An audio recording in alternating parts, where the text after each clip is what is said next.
pada seseorang manusia itu ada dua hak. Yang satu hak Allah, yang satu hak manusia. Apabila memang berlawanan hak Allah dengan hak manusia, diutamakan hak manusia, hak Allah. Jawab. Kita sebagai manusia ada dua tanggung jawab kita. Yang pertama sebagai kita sebagai hamba, hablin Allah. Yang kedua kita sebagai manusia, hablin nas.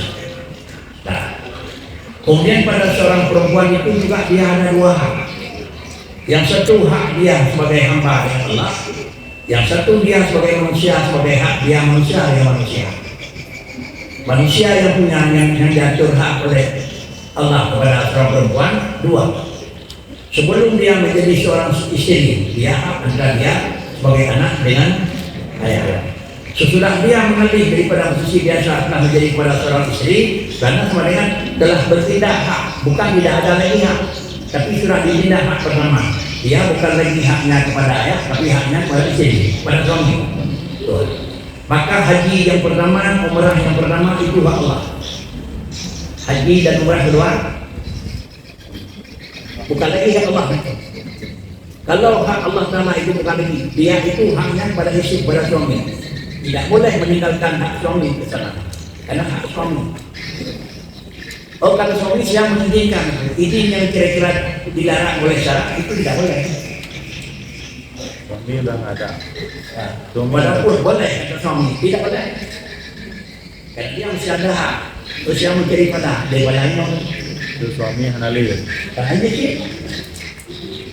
Ada hanali suami di hak kemana tu? Itu sudah hak pribadi di mana tu?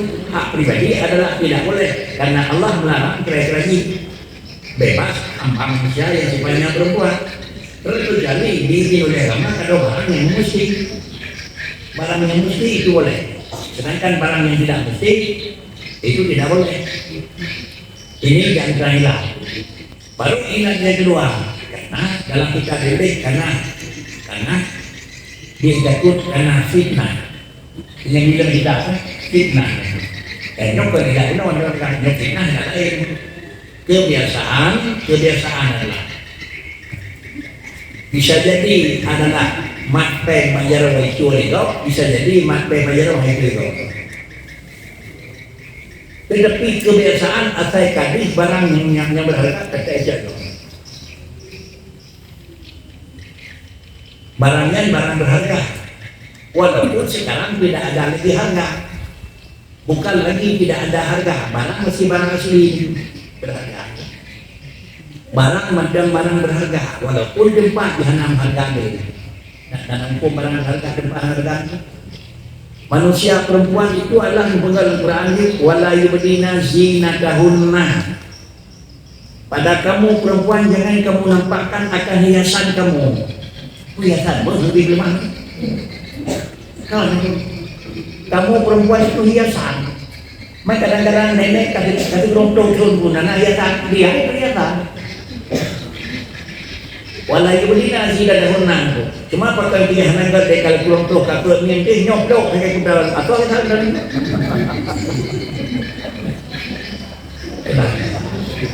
katanya jika kita fitnah maka itu hajatnya.